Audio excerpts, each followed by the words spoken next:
اور اگر حرام چیزوں میں خدا نہ کردہ استعمال کریں تو ہم خائن۔ ایک عالم، اس کے پاس جو علم ہے، یہ امین ہے عالم اس علم کا، لہذا حقائق کو کبھی نہ چھپائے عالم۔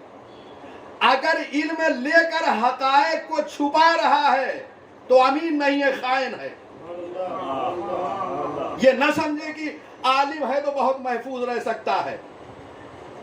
علی ابن ابی طالب کی ولایت کو چھپانے میں کتنے خائن بن گئے، کتنے مولوی، کتنے علماء، کتنے اہل علم۔ اگر کوئی ولایت کو چھپا رہا ہے تو خائن ہے۔ حقائق کو بیان کرنا چاہیے۔ یہ علم اللہ کی طرف سے امانت ہے اس کے پاس، عالم کے پاس۔ اور اگر مصلحت سے کام لے رہا ہے کہ فلاں صاحب بیٹھے، اگر کہہ دوں گا تو کیا ہوگا، یہ ہمیں شہریہ دیتے ہیں، یہ ہمیں پیسہ دیتے ہیں، اگر ہم نے کچھ کہہ دیا، یاد رکھیے تو یہ ایمان آپ کا ضعیف ہے۔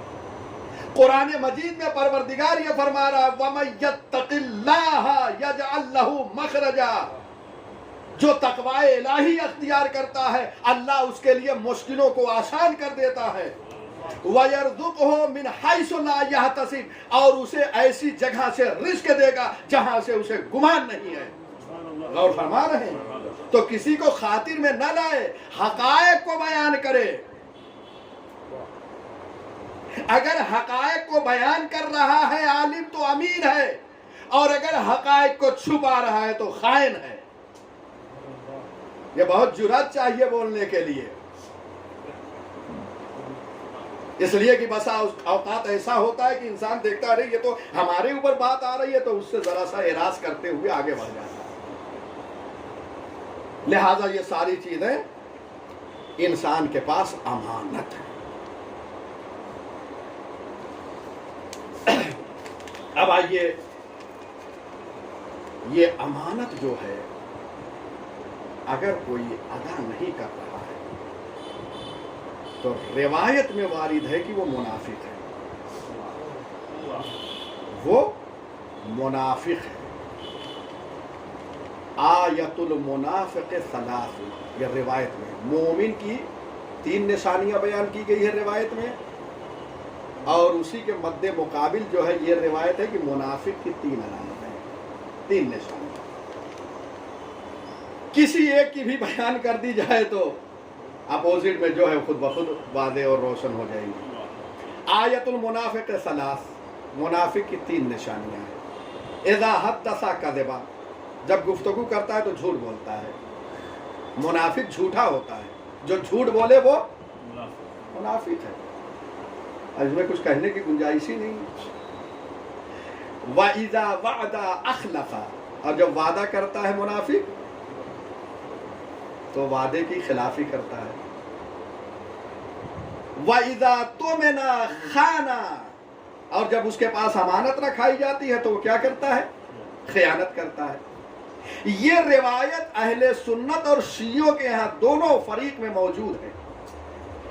اہل سنت کے کتابوں میں ترمذی میں اور سنن نسائی میں موجود ہے یہ روایت، اور اسی مضمون کی تقریباً میں نے روایت دیکھی ہے۔ الفاظ اور کلمات بے نہیں یہی نہیں ہے، لیکن مضمون روایت یہی ہے کہ جسے جناب شیخ عباس قمی نے سفینۃ البحار میں نقل کیا ہے، اور نہج الفصاحت میں بھی یہ روایت اس مضمون کی نقل ہوئی ہے۔ اب آئیے، جب یہ 3 نشانیاں منافق کے لیے ہو گئی تو مومن کی پہچان ہو گئی۔ مومن جب بھی بولتا ہے تو سچ بولتا ہے، اور فرما رہے ہیں، اور جب وعدہ کرتا ہے تو وعدے کو پورا کرتا ہے۔ اس کے بعد جب امانت رکھائی جاتی ہے تو امانت کو جو ہے واپس کر دیتا ہے صاحب امانت تک، اور فرما رہے ہیں یہ خود بخود واضح اور روشن ہے۔ اور یاد رکھو، اس کے ذریعے سے لوگوں کو پہچانو، صرف مسجد میں بہت زیادہ نماز کے ذریعے سے انہیں نہ پہچانو کہ ایک انسان بہت دیر تک جو ہے وہ سجدہ کرتا ہے، طولانی رکوع۔ میں کیا کروں، وقت نہیں ہے، میں بس ایک اشارہ کر رہا ہوں، حدیث اس میں آئی ہے، آپ دیکھ سکتے ہیں۔ تو یہاں پر یہ جو ہے حدیث موجود ہے کہ کسی کے طول رکوع کو نہ دیکھو، یعنی اگر کوئی طولانی رکوع کر رہا ہے اور سجدہ کر رہا ہے تو اس کو دیکھ کے آپ بہت متاثر نہ ہو جائیں. کیوں؟ ممکن ہے کہ یہ طولانی رکوع اور سجدہ کر رہا ہے لیکن امین نہیں ہے. یہ جب وعدہ کرتا ہے تو پورا نہیں کرتا. ان چیزوں کو دیکھنا چاہیے. لیکن ہمارے یہاں کیا ہے، کسی کو دیکھا کہ بہت زیادہ نمازیں پڑھ رہا ہے، ہم بہت متاثر ہو گئے. ایک واقعہ تاریخ اسلام میں نقل ہوا ہے، ایک مختصر سا میں اشارہ کر دوں کہ جناب مسلم ابن عقیل، تاریخ میں واقعہ موجود ہے، جب کوفہ تشریف لے گئے ہیں سفیر سید الشہداء امام حسین علیہ السلام بن کر، تو اس زمانے میں حالات کوفے کے عجیب و غریب ہو گئے تھے.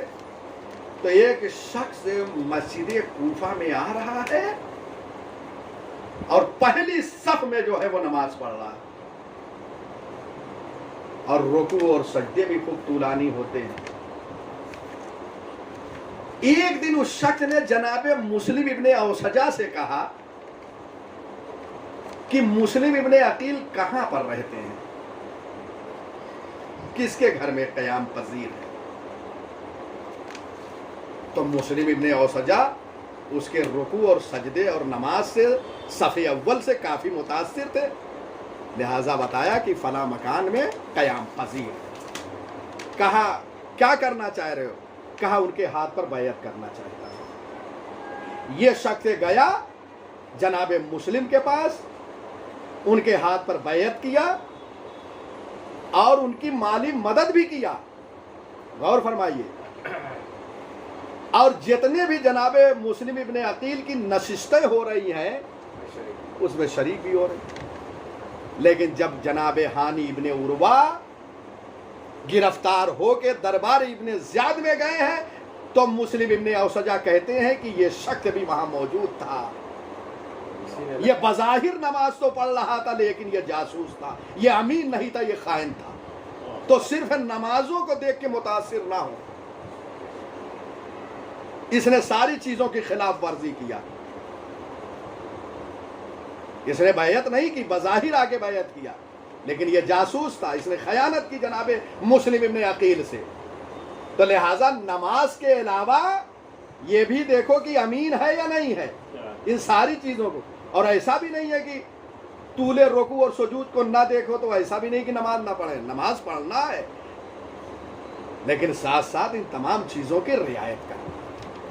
بہرحال اس کے بعد دوسرا فقرہ، جب لوگوں کے درمیان فیصلہ کرو تو عدل کے ساتھ کرو، ظلم نہ ہونے پائے.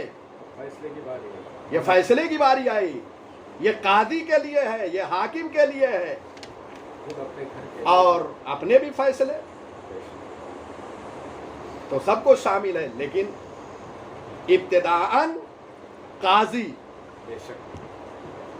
چونکہ قاضی جو ہے اسی کے لیے معین ہوتا ہے، لہذا قاضی جب فیصلہ کرے تو عدالت کے ساتھ. یاد رکھیے، اور جب بھی طرفین آئے، مثلا ایک قاضی ہے وہ اپنے محکمے قضاوت میں جو ہے بیٹھا ہوا ہے، دو لوگ فیصلہ کرانے کے لیے آئے تو روایت میں ہے کہ جب دونوں آئیں تو دونوں کی طرف برابر نگاہ کریں. جتنے الفاظ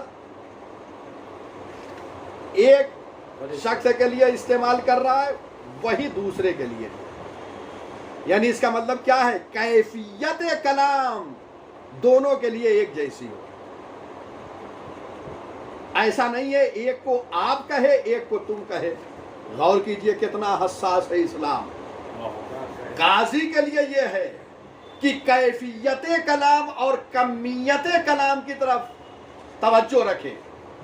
اگر 1 منٹ اس سے گفتگو کر رہا ہے تو 1 منٹ اس سے بھی گفتگو کرے. جو کلمات اس کے لیے استعمال کر رہا ہے وہی دوسرے کے لیے بھی. اور دونوں کی طرف برابر، ایک دفعہ اس کو دیکھے جب یہ کلام کر رہا ہے، ایک دفعہ اس کو. یہ نہیں کہ ایک کوئی ہمارا رشتہ دار ہے تو مسلسل اسی کو دیکھے چلے جا رہے ہیں. غور فرما رہے ہیں کتنا اہم مطلب ہے. اور یہ روایت میں ہے سوّ بین الخصمین فی لحظک و لفظک.